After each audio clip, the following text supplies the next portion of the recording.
Hello, and thank you for having me in your class today.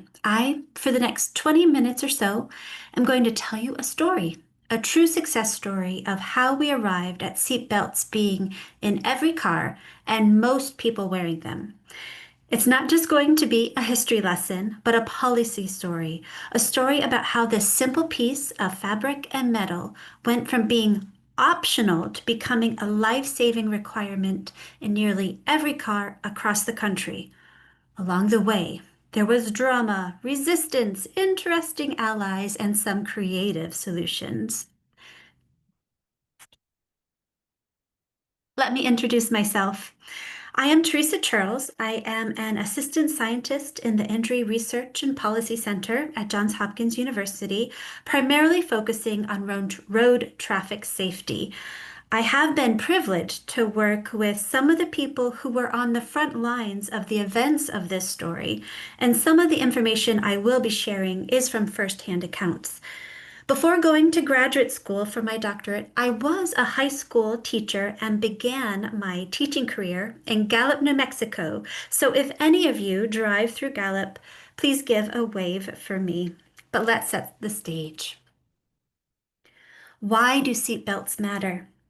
Seatbelts are the single most effective auto safety technology we've ever had in a vehicle, even more effective than airbags and automatic braking.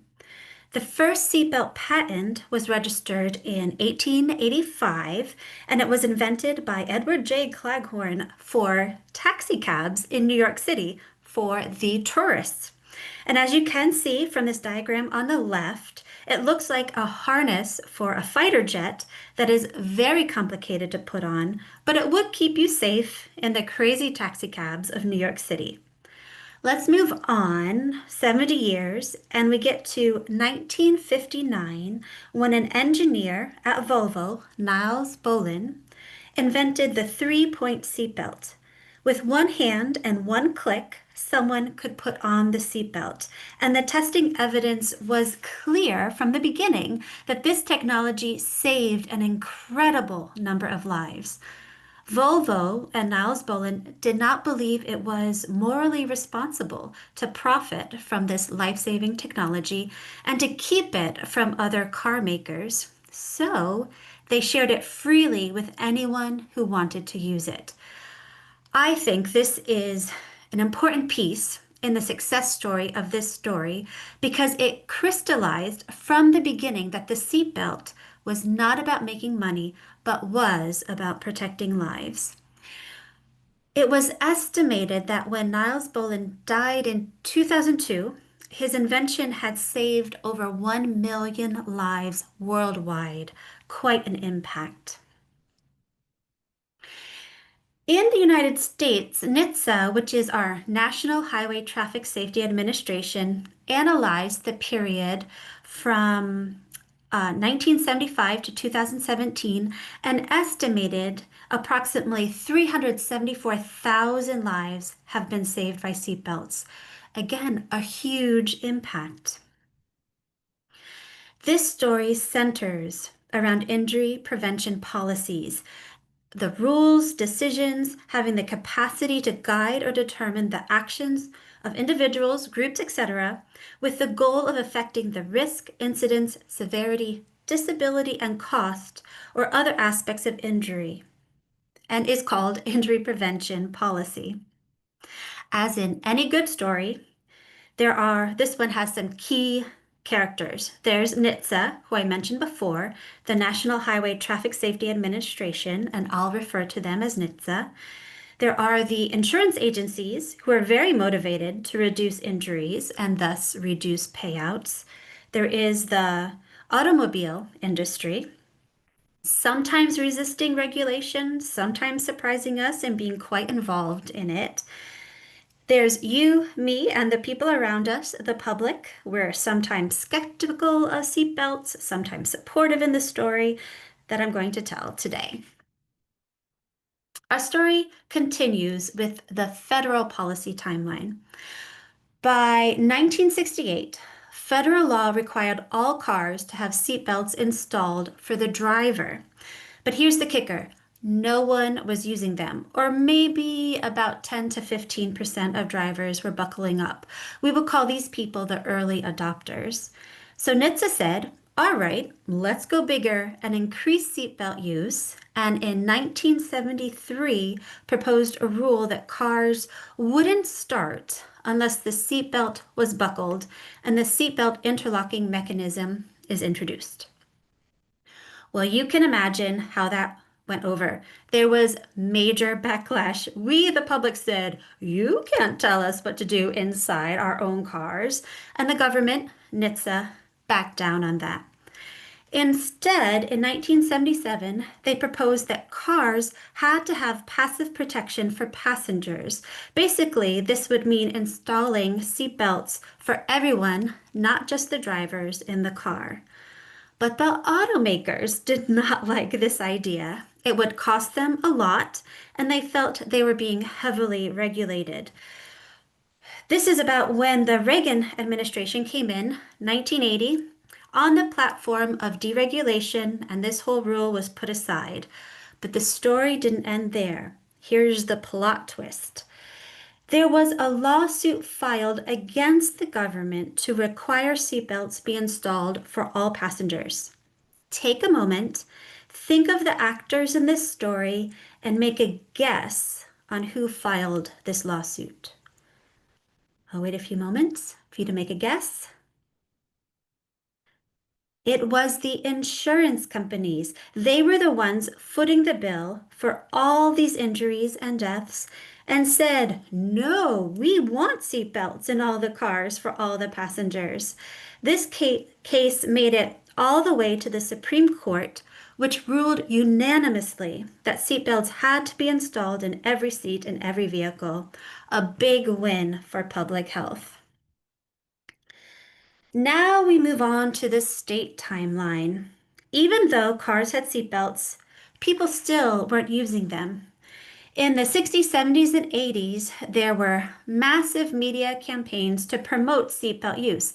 Again, helping with the early adopters, they heard it. Oh, good idea, let's use it. And that was about 15% of the population is using the seatbelt use. On a personal level, my family was one of the early adopters, and I, as a small child, was using a seatbelt in the early 80s. What starts to increase usage are a series of laws passed by the states. In 1984 to 1985, New York became the first state to pass what is a primary enforcement law, which allows police to pull over drivers and front seat riders for not wearing a seatbelt. The result? Usage in New York jumped from about 11% to 70% of people using seatbelts. Most of the public are willing to follow the law.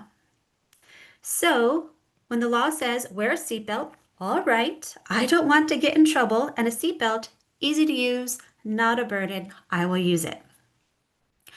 Other states wanted to follow because of the success. However, some states faced again some public backlash, and a compromise of a secondary enforcement seatbelt law were enacted. This meant you could only get a seatbelt ticket if you were pulled over for something else, like speeding. New Jersey was the one leading this because of concerns at that time about police bias and racial profiling. Even with secondary seatbelt laws, the seatbelt usage still jumped significantly to about 50%, 50%. Not as much as states with a primary seatbelt enforcement law, but still good progress. Wonderful. Here's where we have the merging of another story, and it gets rather dramatic. In the mid-80s, there was what I believe was an unnecessary battle between safety proponents for the seatbelt use and safety proponents for airbag installation. A compromise law was proposed by Elizabeth Dole called the Dole Law that provided a choice. Either install airbags in all cars by 1989 or get enough states to pass the seatbelt enforcement laws to cover 2/3 of the US population. Important thing to note, not two-thirds of the states, just two-thirds of the population. Automakers not wanting to pay for airbags and already installing seatbelts for all passengers launched a massive lobbying campaign called Traffic Safety Now. They were getting close to their goal of having enough states pass the seatbelt enforcement law until they hit California. California was about to pass a seatbelt law, which would push the US over the two-thirds of the population threshold because so many people lived in California. But California safety activists and lawmakers were generally in favor of having the airbag requirement, and the state said that they would not pass the car seat enforcement law if this meant automakers would not be required to install airbags. In the end, both airbag installation and seatbelt laws became the standard. The automakers felt used, but at this moment, it also marked the first time they began actively participating in traffic safety, and this involvement continues to this very day. But even with these laws, usage wasn't quite where we wanted it to be, and that's when NHTSA launched the Click It or Ticket campaign, which started in 1993 in North Carolina. It was an aggressive, highly visible policing campaign out on the roads, and it was if you don't have a seatbelt on, you get a ticket. North Carolina had a huge jump in compliance of people using the seatbelt. It went from 70% to about 85%. Following this success, South Carolina did a Click It or Ticket campaign, and in 2001, 8 additional southeastern states did a Click It or Ticket campaign, followed by an additional 18 states across the country. So quickly, a summary of these numbers. Seatbelts were put in the vehicle and about 15% of early adopters used it. States that enacted a secondary seatbelt enforcement law, you saw jumps to about 50%. If a state enacted a primary seatbelt enforcement law, compliance jumps to about 70%. Highly visible enforcement, the Click It or Ticket campaign, raises seatbelt use to 85%. And we have continued this steady incremental progress to our current seatbelt use of 92% through tiny behavioral nudges, such as if you are in your car and if you start up your car and someone is sitting in the driver's seat or in the front passenger seat, there's this ding, ding, ding that doesn't turn off until you put on your seatbelt. Those are the tiny nudges that are increasing seatbelt use to what it is now, our national average, about 92%. Quick summary of the elements of this story that really led to such a success. One, the seatbelt is easy to use, and there is a clear clarity that using a seatbelt is about safety, not about profit. There was also this succession of federal, state, and local law enforcement policies and decisions that increased the behavioral use of wearing a seatbelt. And the auto industry also took an active part in encouraging seatbelt use. But it is now time in our story to get at a higher resolution, zoom down a little bit, and look at specific populations. When I was able to teach this lesson live, I sent out a survey with questions to the students who are at Dene College on the Navajo Reservation. And I asked them this question: do you think adult seatbelt use in the Navajo Nation is above or below the United States average? I'm going to ask all of you listening to think about it too. What do you think the adult seatbelt use is on the Navajo Nation? And because I can't hear your answers, I'm going to share with you the answers I received from the previous class and from the survey. They responded, 88% said lower, but they believed the adult seatbelt use was lower than the national average.